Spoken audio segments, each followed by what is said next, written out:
Well, today I'd like to talk to you a little bit about the two styles of brush painting. And the first one would be the palace style, or the Gongbi style, and it's often referred to as the fine line style.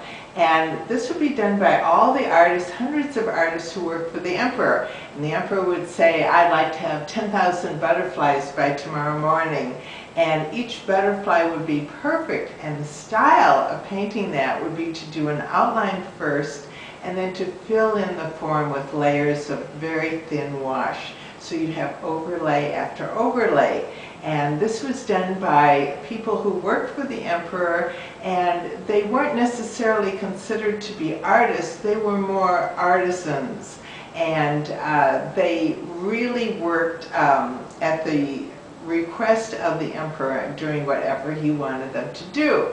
Now the second style of painting would be the Freeform, and this was started by the gentleman scholars or the literati in China. And they felt that to be truly cultivated, you needed to be able to perform in all the arts. So you needed to be able to write wonderful poetry, and if you've never read Chinese poetry, I suggest that you get a book on Chinese poetry, because they would rhapsodize about the first plum blossom. When the new moon would come out, they'd write a poem, any occasion to write a poem. And also they were master calligraphers, and they also knew the history of art, so they understood the importance of copying master paintings. And when they painted, they did go-for-it paintings.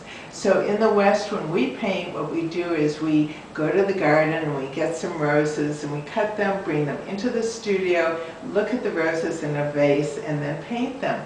What they would do is they would stroll in their garden and they'd be inspired by the roses, and they would come in and just 1, 2, 3 paint a spontaneous painting. So it's all done free form.